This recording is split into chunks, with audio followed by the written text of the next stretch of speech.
So just to go into a few introductions for today's webinar, my name's Tom. I'm a British cycling coach and I'm a lead guide at Brevet Cycling Holidays here in the Swiss Alps. I'm also going to be on the start line with you for the 2015 Etape, having signed up. Here at Brevet, we're specialists in the Swiss sportives, including the Alpen Brevet and the Gran Fondo San Gottardo, two tough alpine sportives here in the Swiss Alps. We run training camps. We'll be running a training camp for the Etape. And we also have point-to-point adventures across the Swiss Alps, which we call randonnées. So, few sort of questions really about this sportive and your participation in it. A lot of people will be doing their first alpine sportive, perhaps their first Etape du Tour. And this is the third Etape webinar we've run over the last 2 weeks, and the majority are using turbo trainers. So we're going to pick up on that a little bit later this evening. Also, the majority of people will be using a B event as part of your preparation. So if you're not using a B event, that's something where you test out everything that you've done in your training, maybe 4, 6, 8 weeks before the Etape. So it's an opportunity to test your hydration, test your nutrition, test your pacing. And some people will want to go on a training camp, and that's a good way of getting ready as long as it's timed right in terms of the proximity to the start of the Etape.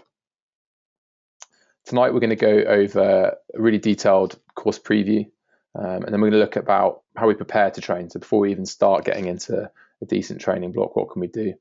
What are the principles of training, and what are the specific skills requirements for this year's Etape? And also we're going to look at training balance, so getting that reality of how much you can train with a busy life. And then, as I said before, we'll move into an open quorum sort of question and answer session towards the end.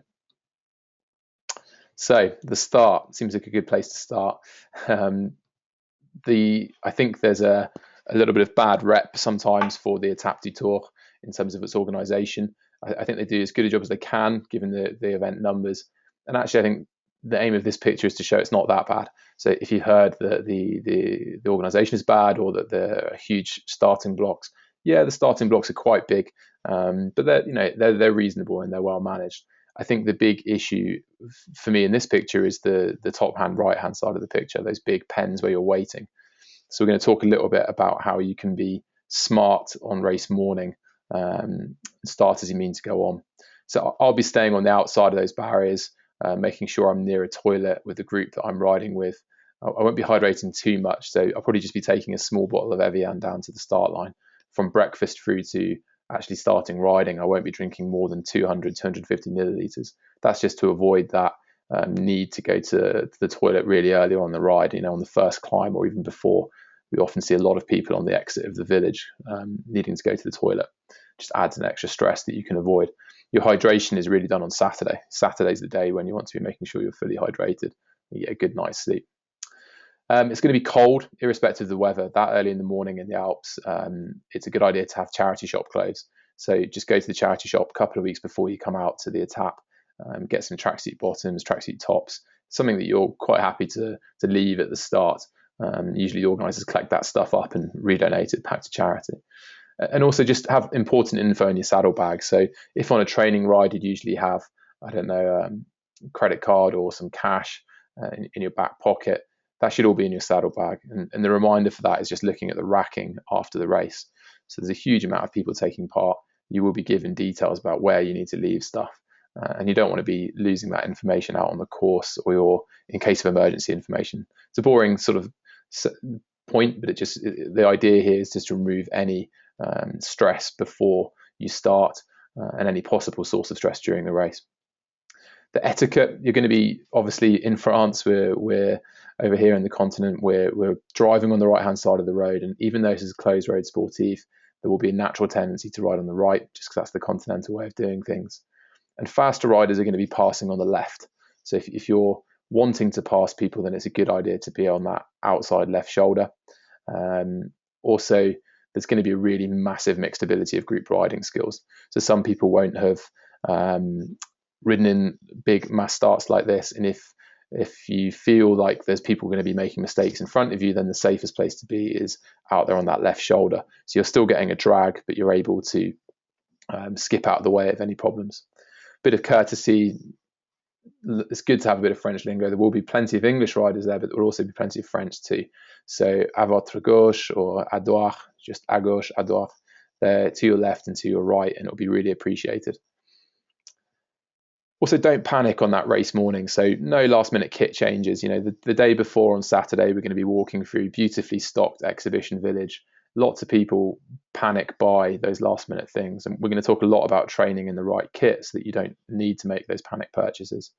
Also, tire pressure. Lots of people change their tire pressure. One of their mates says they're running 125 psi, and all year you've been training at 110 or 105, and you make that change, it increases your risk of having a blowout on that first descent, which is caused by having too much tire pressure and the braking heating up the rims of the wheel, increasing the pressure within the tire, and then you're getting a blowout on that descent. So it's a classic thing in alpine sportives that there are a lot of blowouts on the first descent.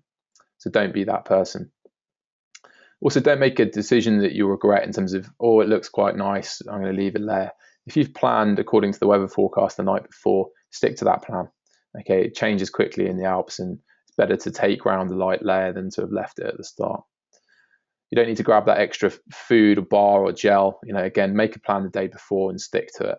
You don't actually need that much food in your pockets. The majority of the sportives that we host here in Switzerland and in Italy, our riders come back with bulging pockets full of stuff they haven't eaten because they've actually used the feed stations, which are always surprisingly well stocked. Again, don't change your race tactics. So if you're riding with a group of mates and you know you've got a mate who always goes out fast and your plan was to go steady, stick to that plan. If you do ride with someone, then be aware that starting blocks of around 1,000 riders, it's going to be pretty difficult to stay right next to each other. It might be better to have a pre-arranged point where you're going to meet up, whether that's at the bottom of the first climb, just outside the village. Just be really specific. We're going to meet on the left-hand side just before the final roundabout as you leave the village, and you'll have been there on Saturday and discussed that plan. Again, just reducing points of stress. Because we go straight into the climbing, I think this is one of the specific requirements of this year's Etape. Last year you had around 75 kilometers of rolling terrain before you started climbing. So last year it was much more relevant to be doing group riding, to be doing lots of flat work, having that good endurance so that you could do a 75k lead in rolling hills ride and not be too fatigued. Just a quick hi to those who are joining. We've got people registering quite a lot in the last few minutes. If you have any issues at all in your panel, you've got a little thing where you can raise your hand. So if you do have any kind of technical issues, like you can't hear me clearly or you can't see the slides, then just raise your hand and we'll try and deal with that. And also with questions, feel free to ask questions as we go along. You can use the question box, but also if you'd like to save your questions to the end, and that's also cool. So if there's a pressing question, something specific to that slide, then do fire away. We're here on the first climb, and it really does climb straight out of the village. We're talking about very limited warm-up. It's a fairly punchy climb, 15 kilometers at 6%, and I would split this into a climb of two halves. So that first little section up to Le Châtel, I'm looking at the graph, the profile of the climb now. That first little 3 kilometer climb, it's going to be really slow. Okay, it's going to be bunched up. There's going to be huge variety in the abilities of the riders. Again, keep to the left if you can, or on the outside of the hairpins. That'll be the best places to pass. But also just set your expectations that that's going to be a bit slow. Use it as a warm-up, treat it mentally as a warm-up, and don't get frustrated. That first little descent, it's only 1 kilometer, but it'll be north-facing, so it will be cold, it will be a little bit damp. And again, there's that risk of blowouts if you've set your tire pressure too high, if you've made a sudden change. So keep that tire pressure as you've trained on it, and just really low expectations on this first climb. Treat it as a warm-up. If you're climbing all the way through, we're going to be looking at climbing paces and just indicative paces there. If you're climbing at 10 kilometers an hour, it's going to take around 90 minutes, 15 kilometers an hour, around 60 minutes. So we want to be thinking about, in our training, replicating the length threshold work that we need to be doing. So a lot of questions usually on this Etape webinar in the last couple of weeks around, what is threshold? What threshold training should I be doing for the Etape? How can I simulate climbing if I live in the Netherlands or I live in the UK or in a flatter part of the UK at least? Well, climbing really is just about working at threshold for a long period of time. And you need to be specifically training to be able to build up to riding at 60 to 90 to 120 minutes at threshold. With that in mind, it's worth having a think about what information you keep on your computer screen. So if you have a Garmin, for example, then a lot of people who come over to ride sportives of us here in the Swiss Alps and also in Italy, they have far too much information on their screens, and often they'll have gradient, and it's very easy to become obsessed with that, and people will be riding next to you saying, oh, this is 10%. There's nothing you can do about that. It's not actionable information. So I would keep it really simple. Keep it simple, stupid is the sort of British Army adage there. I'd have something positive like kilometers to go, so that number is always going to be going down. So it's giving you a motivation. I'd give you cadence because that's actionable. So if you're on an easier section, and there are easier sections every now and again, you need to make sure your cadence is really high, just so that you are being strict with yourself. You're not just being lazy and sat in a high gear because you're tired. And finally, heart rate or power, whichever you use to measure your efforts.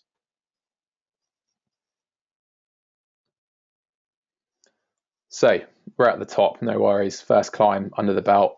And I think it's a good time to talk about coal admin, what I call coal admin.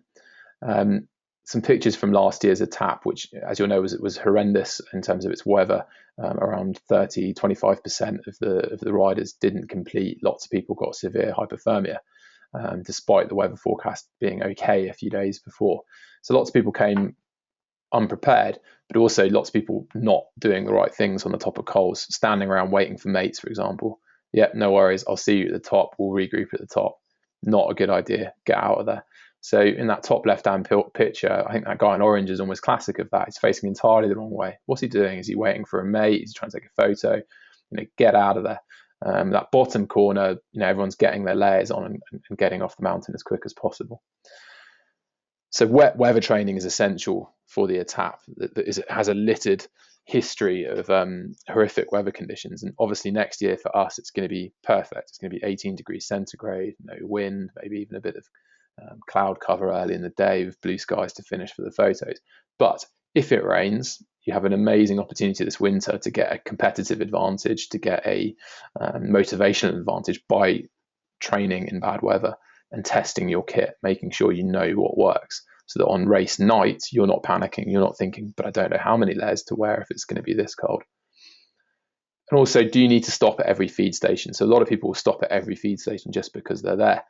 You probably won't need to stop for the first hour and a half, 2 hours. We're not quite sure where they're going to place the feed stations yet, but if there's one at the bottom of this descent or even at the top of this climb, you won't need to use it. As long as you've started with a decent amount of food in your back pocket and a decent breakfast, you're not really going to be getting to feed station until the second or third one, I would imagine. It saves you a lot of time and hassle. Have a routine when you get to the top. So my personal routine is I get my arm warmers on, I get a layer on appropriate to the conditions of the day. I make sure I've got my sunglasses on. Often I climb with them off. Have a quick eat and a quick drink, and then get off as quick as I can, and prioritize getting down and reducing the altitude. So every 100 meters that we ascend, we're losing a centigrade of temperature on average. That comes from the boiling point of water. It's not always accurate in the mountains. Sometimes we can get a temperature inversion where things are hotter at the top, but it's a pretty good rule of thumb. And trust me, when you're cold and on the top of a mountain at 2,200, just dropping 400 or 500 meters, which you can do very quickly, can make a huge difference. And you could drop that 400 or 500 meters and then sort yourself out if you've got a particular issue that you need to sort out. Really easy to miss the descent. So here we are on the descent of the Col de Chaussy, 14.5 kilometers, and we're going to drop 1,000 meters. So already from that statistic, you can see it's reasonably technical descent. Also, when we get to the end of the presentation, we're going to see a 3D graphic of the course, which some of you may have seen. We've been sending it out for the last couple of weeks. Just think it's really interesting to show you the direction in terms of north and south. And what that map shows is that this is a north-facing descent. So that time in the morning, it's probably going to be cold and damp. There's a good chance of that. If there's been any rain or wet overnight or on Saturday, then that will have stayed on that north-facing side. The sun won't have got there yet to burn it off. So again, improvements in descending skills this winter and this spring are going to make a big difference. When we get to the bottom, we've got 28.5 kilometers, so let's call it 30 kilometers of valley floor. Typical French valley floor this, okay? So there's going to be a lot of wind. More than likely, there's going to be wind in these valley floors, potentially crosswinds, headwinds.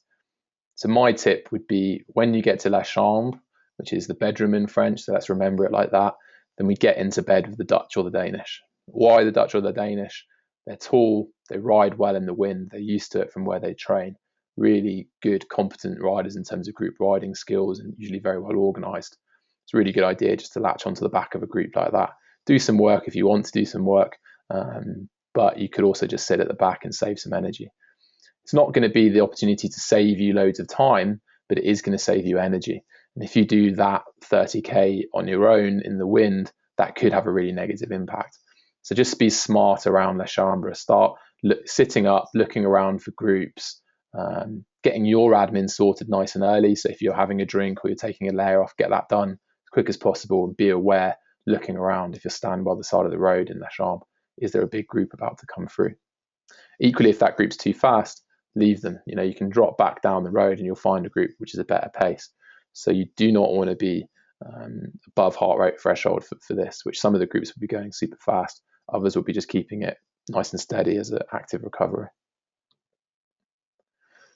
Good chance to talk about systems checks. So if any of you guys use the Sufferfest training videos, you'll have seen recently they've released one called the Elements of Style. The idea of that is to help your technique, your cycling technique. And one of the things they advocate, and that we certainly advocate here when we're doing long climbs, is a systems check. So we just go through every point in our body and just checking that we're doing what we should be doing. Feet and ankles, are we pedaling in circles? Are we actually using all of our muscles in the lower part of our leg? Are our knees aligned with the bike as opposed to bowing out? Are we getting into bad habits when we're climbing steeper gradients? Are we well seated? Sounds an obvious thing, but if you're really centrally seated, you're putting all the power through into the direction that you want to go to efficiently. Equally, core and back is absolutely key for this. So the core should be engaged, the back should be flat but relaxed. Shoulders all the way down through shoulders, through your elbows, into your hands should be nice and relaxed. And the great tip there is always, if you're climbing, to be looking at your hands. If you're riding and you can see the whites of your knuckles and you're gripping and you're tense and you're too hard, it's amazing how much energy that can be taking out of you. I'd advocate using the systems check during that flat transition, just maybe 2/3 of the way into it. Where am I at? How am I feeling? Just a little bit of a mental assessment of where you're at. And also to be doing it on climbs. Typically around the second third of a climb, people get into bad habits. And it can also be the time when you can be thinking this climb's never going to end. So you can shift that into a positive by doing a systems check, and actually more often than not, you'll find something you can change and then you can immediately feel better. So that might be something to do with your body positioning, your tenseness. There's something that you'll be able to change. Have I even drank enough? That's often something that comes up when you're doing a systems check. Okay, the potentially the main event. I think actually the final climb is also worthy of that title. We're looking at around 90 minutes to 130 minutes, maybe a bit more, of climbing on the day. So this is a serious endurance test. It's got some decent ramps on it as well. Again, I'd be clicking this into my mind as 2 climbs.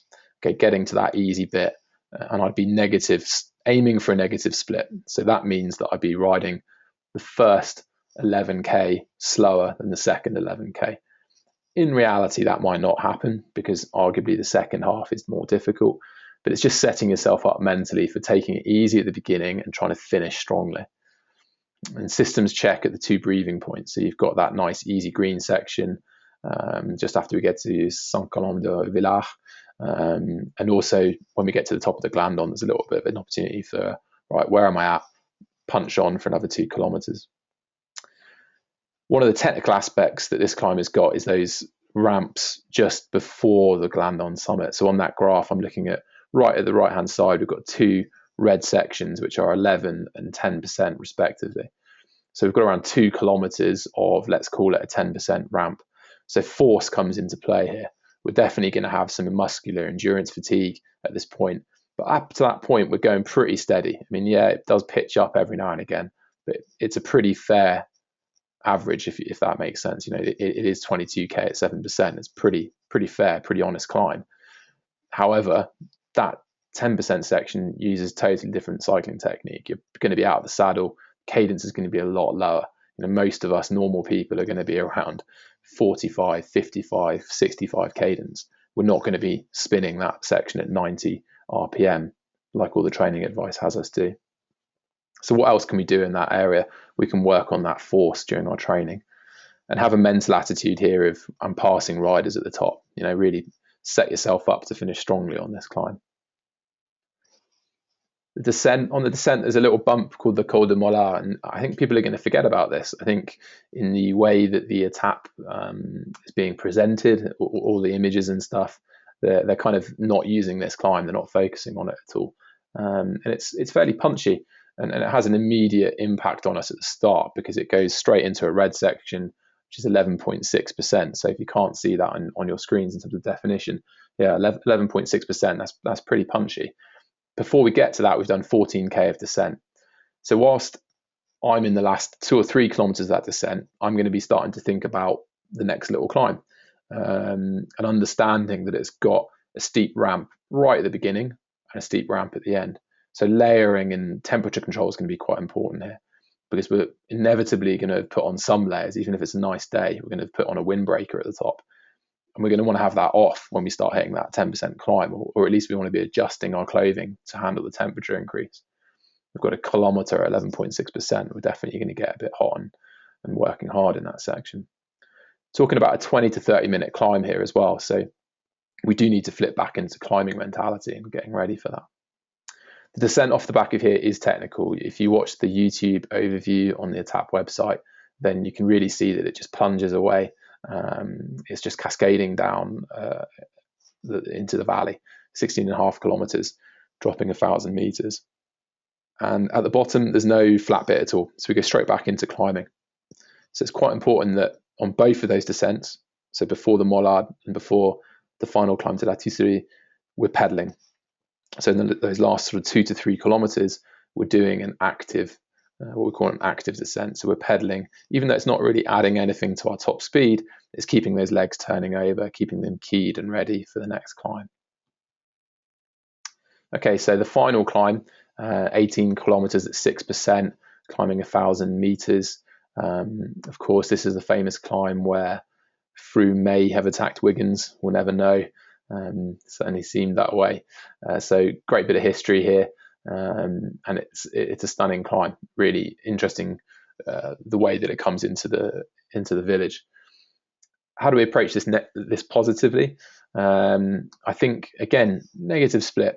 We've got that opportunity of almost a flat section in the middle for around 750 meters, 850 meters. It's a great opportunity to mentally reset.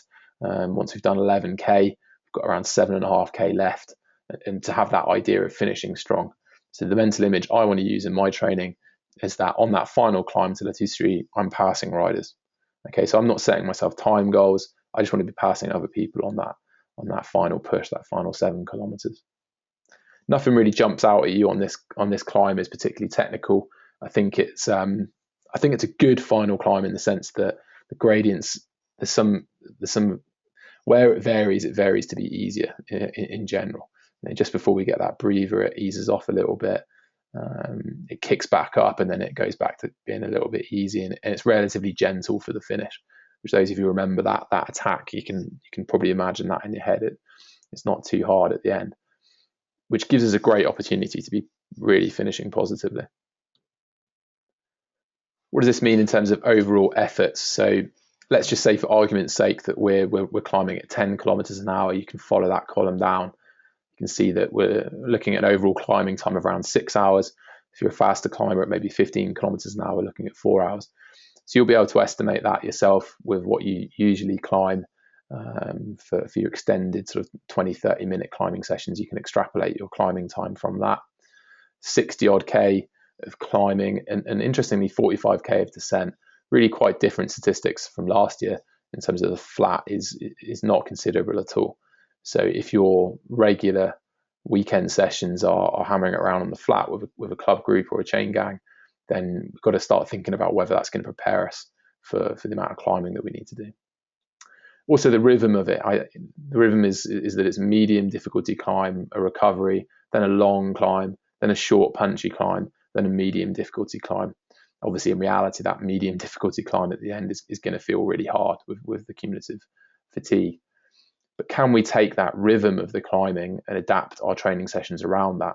So if we're looking at building up to doing 2 to 3 hour to 4 hour endurance rides, maybe on a Sunday morning, and you do that around a local course that you know well, could you mimic that? Could you start off with a punchy climb that you usually avoid? Maybe you usually go and do a bit of flat work to get warmed up, and then you go into your climbing loops. How can you adapt your local training rides to mimic that rhythm? We don't need to be climbing for 130 minutes to do that. We could be climbing for a proportion of each of those. So we could be climbing for 20 minutes, 10-minute recovery, and then a 30 to 40-minute climb. Now, obviously, you might not have that near you, so you can replicate that with hill repeats, or perhaps this could look like a turbo session that you do at home. A short, punchy climb, most of us will have those near us. Even if you're training in Amsterdam, you've got the dikes that you can do hill repeats on. And then just finishing on that kind of medium controlled, the idea there is more around control. So that final climb, how can we be controlled and finish strongly? A way to simulate that, for example, is if we're doing a regular hill repeat and maybe your target in that session is to do 5 repeats of that hill, can you finish strongly on that 5th and final repeat? And can you make that your target? Usually we're sort of fading away towards the end of a repeat session. Which takes us on to SMART goals, which I'm sure we've all heard of, probably been set them at work or set them for other people. Specific, measurable, assignable, realistic, and time related. So a lot of people here will will be thinking around a time that they want to do the etape in. And I want to caution that that's potentially not a smart route to go down. The changes in the weather and the changes in the conditions which are outside your control in terms of the number of riders around you and the weather factor just means that time is not a realistic. You can't control all of those things. What I think you can control much more is your training goals. So having small training goals that break things down over the next few months builds your momentum rather than focusing on I need to do 7 hours in the etape because that's what my mate did last year. So measurable things, small things. What's your climbing time on your local favorite test hill?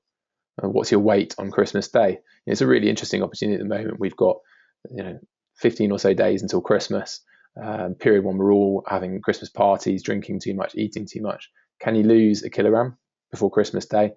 Give yourself a short little target like that and give yourself a massive mental boost on Christmas Day when you weigh yourself and you're on target. And time related stuff, you can use a B event or a training camp to bring the benefits forward. So rather than focusing on a date in July, let's focus on something in April or May where you want to be good for that. So let's have two sections of your training plan. That maybe the first goal is those early season sportives. Sign up for those or sign up for a training camp. My goals personally, consistency, finishing strongly and having a good balance. So by that, I mean a balance in terms of the race, crossing the finish line with a smile on your face. It's always my mental image that I want to have.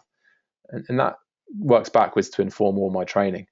For me, being on the start line, knowing you've prepared as well as you could, that's the best feeling you can have if you're there and you think, yeah, given the work commitments I've got, given the busy life that I've got, I put in 80% of my planned sessions, I stuck to my diet 80% of the time, and you know what, I'm pretty happy with that. I'm going to have an awesome day. I'm going to go and enjoy it.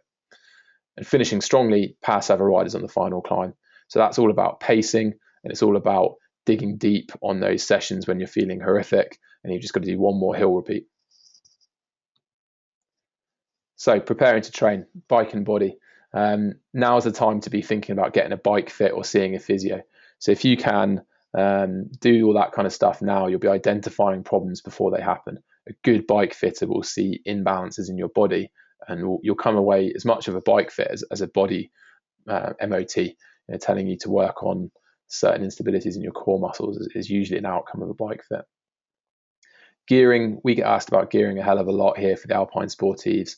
Never had a client come and ride in the Alps and wish they had smaller gears. So make the change now, you won't regret it. 1128 is becoming increasingly standard, and more we're seeing people come over with 30 or 32 as the biggest chainring on the rear of the cassette. It really, really helps in terms of reducing the cumulative fatigue when you're doing these long climbs. Do you know your lactate threshold? Do you know it now? Maybe you knew it in the summer when you were feeling great. Maybe you've dropped off a bit, or you've just started riding recently. Do a lactate threshold test. You can do that using the Sufferfest, for example, rubber glove. Really easy. Do that at home on your turbo trainer, and take that every 2 months, something like that. And then you can adapt your training zones accordingly. And a simple one, do you know your weight? Have you got a decent set of scales that you actually trust? Have you got a decent electronic set of scales? Get into the habit of every Monday morning, wake up, first thing you do is weigh yourself. Once a week is plenty, but you'll be surprised how effective it is that when you're weighing it and seeing it, you control your diet a lot better. Also, just a little bit of thinking about your routine and whether your lifestyle can handle the commitment to training. We see a lot of people in January sign up for training plans, pot in an unrealistic goal in terms of their peak number of hours. So I'd like to start from the back, thinking, what's the absolute maximum peak hours I can be doing in June? Looking at your work schedule as May, June, a particularly busy period of time, and you can only do 10 hours a week, then that's absolutely plenty. 10 hours of quality training a week is more than enough to have a great day out at the Etape. But start backwards from there, and now that might look like 2 or 3 hours a week at the moment, which might sound like not enough. But the advantage of starting smaller is you'll get that mental consistency of, yep, I hit my training goals this week. Next week, a little bit more, a little bit more, a little bit more. So don't set yourself unrealistic goals. Just keep it all in context. This is supposed to be fun. A lot of people that you'll be telling over the Christmas period, I signed up for the Etape. Oh, you're mad. No, I'm just really excited about it. It's going to be awesome. It's a great reason to keep fit over the winter. And those Alps are beautiful. I can't wait to be there. It's really important to just start framing everything positively. Whenever anyone's negative about your challenge, let's have a positive ready to come back. And I think that starts with ourselves, with having realistic timing goals. So how does our body train? How do we get ready for something like this, particularly if we don't live in the Alps? Well, the main thing that we want to think about is overcompensation. So this is from Joe Frill's Cyclist Training Bible. If you don't own it, I recommend it. It's a really good book. If you like understanding why you're being told something in terms of training, then get it. If you just want to trust the common advice, then cool, just go with it. We build ourselves stronger after training stress. So if we apply a training stress, the body has that kind of flight or fright response. The analogy that I use is that if you imagine we were back in the caves, back in the forest, and we're chasing a woolly mammoth, and we get the food, we get the reward, the body, it then eats and it refuels itself, and it's sending signals through to the body to say, right, we need to store that energy close to our muscles so we can use it again, so we can catch another thing, and we also want to build those muscles that we use stronger so that we've got an increased chance of catching that next prey target that we want. The converse of that is if we're lazy and we don't do much and we don't do consistent training, then our body thinks, we're going into hibernation, we're not doing much at the moment, chill your beans, let's put our energy that we're eating into fat. So it's called energy partitioning, and there's a relationship there between overcompensation, which is the body building itself stronger, and the way that our body reacts to the energy that we're putting in the form of food. So the big news there is that frequency is the most important thing, and consistency. A lot of us will, have ambitions to hit a session on Tuesday, Wednesday, and Thursday, let's say. We might miss 2 of those and then have the temptation to go out and smash out a big ride on the weekend. It's the worst thing that you can do. So if you are in that position where it's Tuesday night, you've late from work, if you've got children, you've just put the kids to bed, you've cooked dinner, you've got a work call at 9:30, and then you're going to go to bed. Can you do 10 minutes of core work? Could you even do some work on your breathing? Could you even do some admin in terms of prepping your route on the weekend? Anything that you can do that makes you feel like, yep, I've done my best to stay on track there, and avoid having that junk training session on the weekend. The reason is because the consistency of training feeds back into the overcompensation. It's a positive loop. Specificity ride your bike lots. Okay, that's one of the famous quotes. How to get better up hills, ride up hills lots. What this is talking about in terms of a sports science thing is that our muscles react to the specific sports that we do. There are some things for cycling that are really effective cross training, for example, because they are using similar muscles a similar way. Cross country skiing is a classic example. A lot of the cyclists in the olden times used to spend the whole winter doing that. More realistically now, what could you be doing? Obviously, if you can't be riding outside, you can be on a turbo or on a gym bike, but you could be running as well. This time of year is a really good time to be cross training in terms of doing hard uphill or stair work on running. It would increase your force considerably. When we're looking at the B events as well, we need specificity here. So if you've signed up for a sportif in sort of May, early June, then does it mimic the terrain? Obviously, it's not going to be out in the Alps, but can it have a decent amount of climbing? Could it even have a similar rhythm in the sense that we were a medium climb, then a recovery, then a long climb? How does it look relative to your event? Reversibility is a really simple thing. We lose fitness more quickly than we're gaining it. So consistency is the key there. And periodization is an interesting one. The traditional approach for periodization is that we start with a very high volume of training, which is called the base, and then we go through a build phase, and then we go to a peak phase, and then we taper down and we do our sportif or we do our race. And that's great, and that's the sort of approach advocated as in Cyclist Training Bible by Joe Friel. But it's not realistic if you have to hit a maximum hours of 30 hours a week at peak, and you're never going to get anywhere near there. It might be more realistic to do what we call reverse periodization. So this is something that Team Sky have been using for the last few years. And the idea is that right now they're out on training camp in Mallorca. Their sessions aren't very long, but they are reasonably intense, probably more intense than most people think they would be doing at this time of year. As their ability for their body to handle that, to recover and to rebuild itself stronger, the overcompensation, as that increases, which is fitness, your body adapting, cardiovascular and the muscular systems, and respiratory systems, then they can increase the length of those sessions. So intensity comes first and length comes second. With traditional periodization, we have super low intensity, zone 2, riding around, having a chat for 3 or 4 hours in the winter, which also doesn't really work if you're in the Northern Hemisphere in Europe and you've got awful weather. So actually, reverse periodization or time crunch training is another popular way of looking at it by Carmichael. It's an interesting book. Even if he was a coach to a doper, some of his theories are pretty spot on for the person that has limited time. Equally, turbo training, things like the Sufferfest, it's absolutely perfect. It's high intensity workout training. If you can't get on a turbo bike during the week, you're away with work a lot. Can you get to a spinning class? Can you get out and go for a run and do something fairly intense? It will pay off. What are the specific skills for this year's Etape? Obviously climbing, and the key skills here are muscular endurance and core and force. So core is what is the secret to good climbing, I think. Having a good, strong core translates all that work that you're doing in your legs and in your chest to get you going up that hill. It's the mechanism that links the two. Force is the ability to handle the 10% ramps below the Glandon summit, for example, but also to get out of those steep hairpins. So when we're coming out of the hairpin, it's always going to be steeper. We may have just done a steady 6% section. And if you look back on the profile after the ride, you'll often see that the hairpins are much steeper, 12, 15, 16%. It'll only be for 5 or 10 meters, but cumulatively over the course of a 2-hour climb, that can make a big difference. So we want to be able to adjust from being steady, kind of just below heart rate threshold endurance climbing, so that's muscular endurance, and then breaking into a burst of energy, which is forceful, out of the saddle, and then returning back and letting the heart rate come back and be steady again. Equally, varying in and out of the saddle is going to be important, having that technique down, using that a lot in your training sessions this winter. With the descending, can't emphasize this enough, you can train to be a better descender. So most people who come out and ride us from the Alps, one of the biggest concerns they have before they come out is really don't like descending. It makes me scared, and I just can't seem to improve on it. And what we do is we look at one particular skill on every single descent, but only one skill. It's really easy to watch a YouTube video or pick cycling training tips for descending, and it will tell you 10 or 12 things.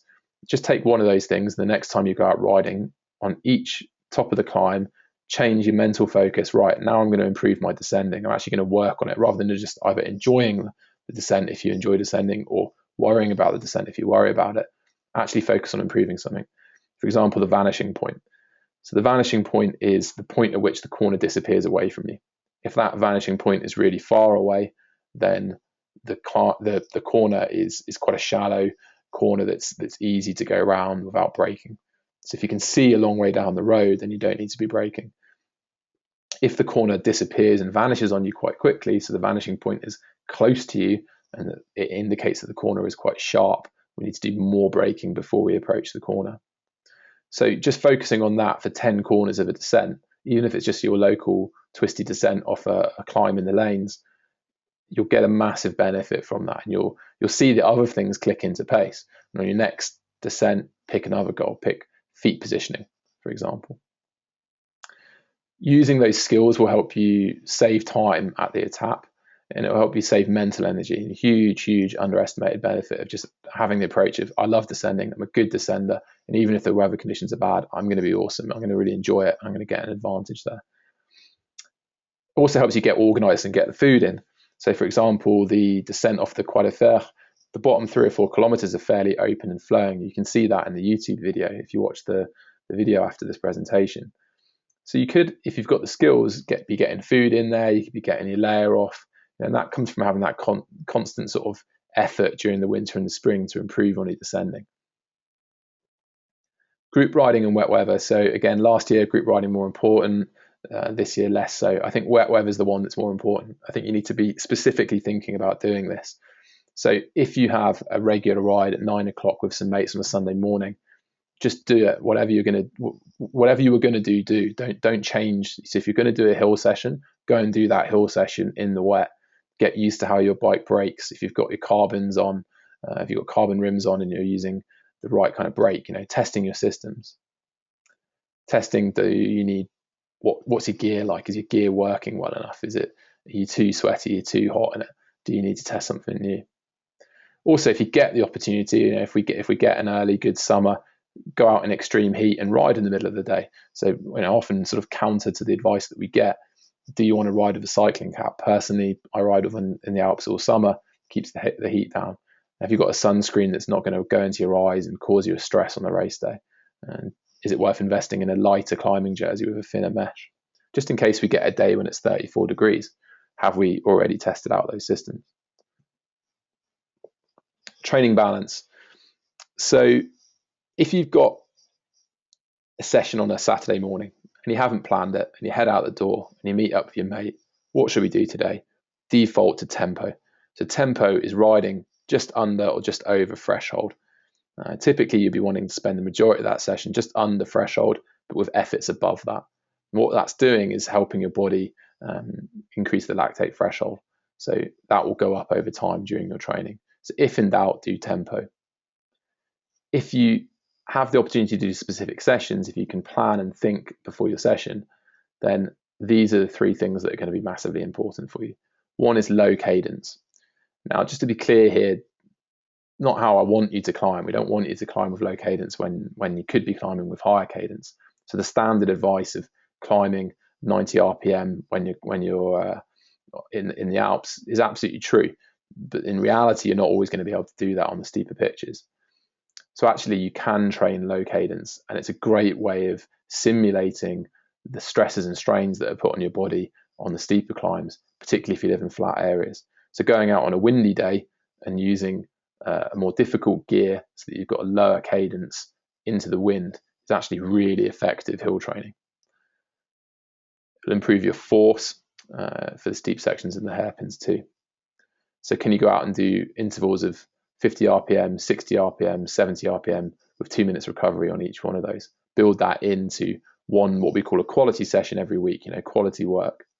Hill intervals, pretty obvious. I'm sure you know already that you need to be doing hill intervals, but let's have a goal for those. So can we do the first one under threshold, so underneath your heart rate threshold, the second one over threshold, third one keep high cadence as much as you possibly can, low cadence for the fourth, and a negative split for the fifth.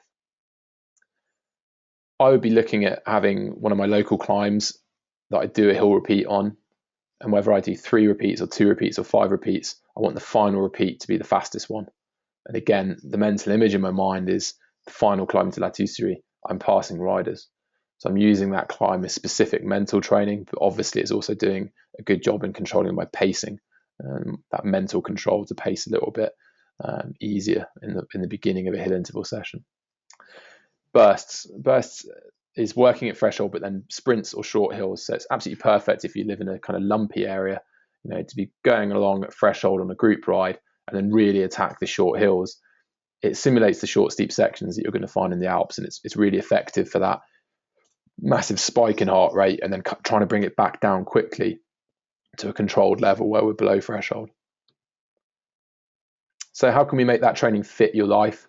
I think if you're a commuter that rides into work, so a cycling commuter, let's have goals for each of those days you're riding in. So if you're riding in 4 or 5 days of work, let's have different things that you're aiming to achieve. An example might be bursts. Again, you can accelerate off the lights, then cruise to the next light. So real solid sprint, 20, 30 strokes, and then cruise through to the next light. It means rather than just doing the usual, I need to get in as quick as possible because I'm running late, you need to be a little bit more organized, have a goal, and set the time that you need to be able to do. Endurance, can you get into a habit of every Friday morning, you leave the house an hour earlier, you do an extra hour loop, you start that weekend just feeling awesome. Equally, you could do that at the end of the day. Or maybe that's Thursday morning if you have a beer on a Thursday night. So let's do that extra work on Thursday morning before we go into work, have our work, have a beer with a colleague, but I'm still on top, I'm still winning. On the weekend for the cycling commuter, I think you should be focusing on quality work because actually you're getting a decent amount of endurance. You'll be surprised how much endurance you're getting from the week.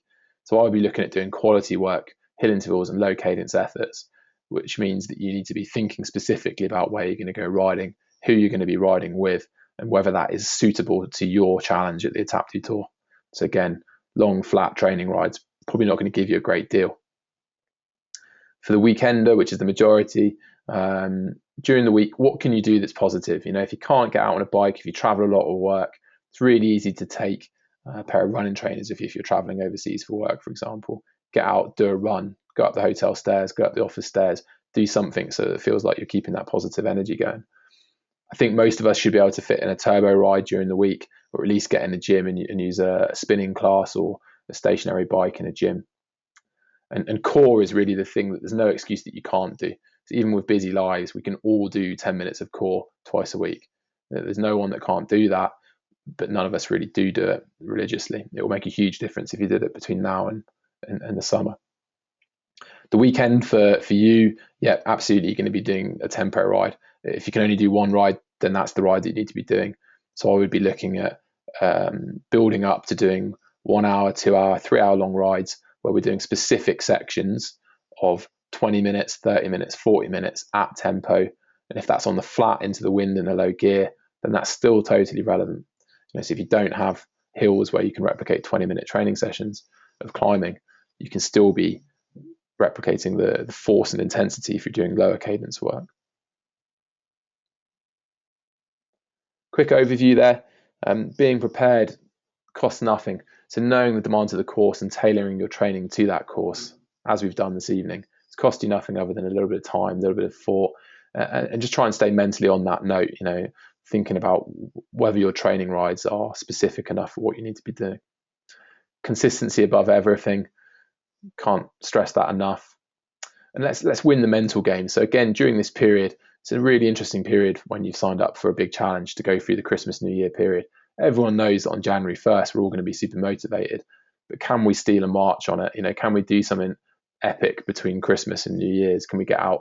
If you're visiting family, you don't have your bike with you, you can take your trainers.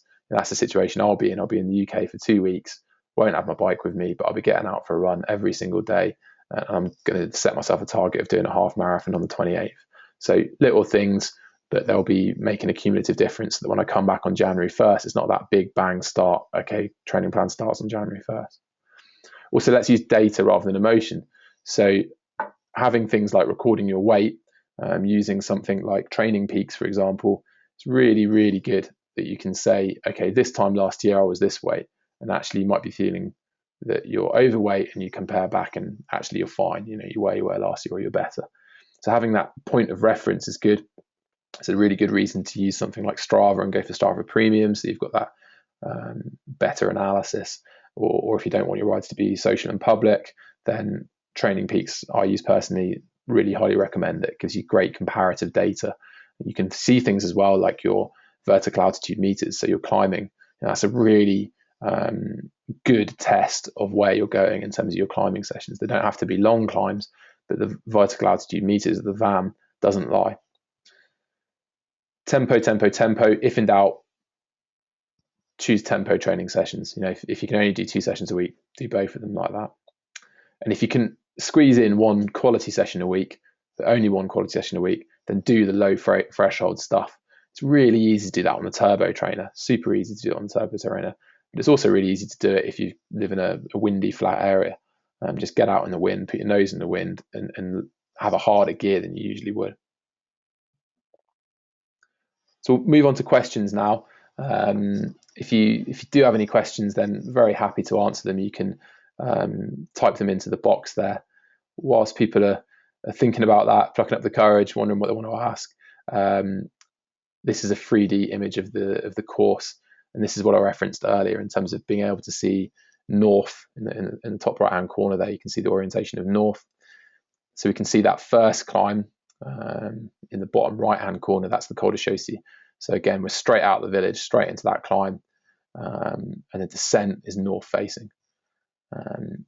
Equally, when we're doing the Croix de Fer, if it's a hot day, that's a south facing slope, so it's definitely going to be a really hot climb if it is hot, and the final climb is also south facing.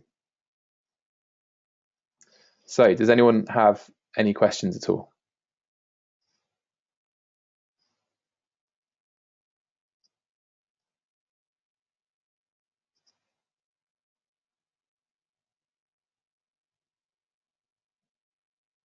No questions at all? If you do think of something, type away and we'll answer them. Some of the questions that have come up over the last couple of weeks, how do you simulate hour-long climbs in training? I think the key thing here is to think about, what does the climbing do to our body and how can we simulate that? So less about pointing the bike up in the air, more about what's the impact of climbing on our body. The big thing that people sort of don't see is the knee stress. So when you're climbing continually in sort of 10%, 9% gradients, at the end of the day, you'll feel it in your knees. And we can prepare our bodies for that with that quality work, with that low threshold work. It's training the ligaments to be able to handle that. And then simply threshold. When we're climbing for 60, 90 minutes, we can't do that above threshold. It has to be below threshold. So therefore, the biggest gain you can get is just increasing that lactate threshold. Most effective sessions, intensity, bringing intensity wherever we can. And gear ratios, compact and large cassette, absolutely, definitely go compact with as big a cassette as you can get. Get down your local bike shop. You can get up to a 32 now, and if your bike shop can't do it, then they're not good enough. Change your bike shop. It's really easy and relatively cheap these days to add quite a lot of gears to your bike. You just need a longer derailleur cage to be able to handle that extra shifting up to 28 or 30, 32. Finally, should I run aluminium or carbon rims? As quite often we get asked that. Big thing here is do what makes you happy. So if your dream is to take your best bike, some people have a winter bike and a summer bike, then take that best bike and ride it. But make sure you've ridden it in the conditions you might encounter. So if your nice bike, your special bike, only ever comes out when it's sunny, no chance of rain, then you haven't tested it in the wet sufficiently to be able to go and ride at 2,000 meters in the Alps if it's wet. So you might have carbon rims, but do you have the right brakes for heavy wet conditions? So by all means, go for your best rig. Just make sure that it's up to the task no matter what the weather happens, unless you've got the luxury of bringing out spare wheels or even 2 bikes, which most of us won't have that space to do that. So thanks a lot for your time. If there's no questions at all, then I'll let you go. We'll send an email just afterwards to just send a link to all the tips that we've got for this.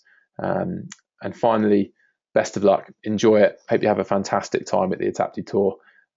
If you see me struggling up a hill, then you'll know I haven't kept my promises. But I hope I see you passing me on the final climb. Thanks very much.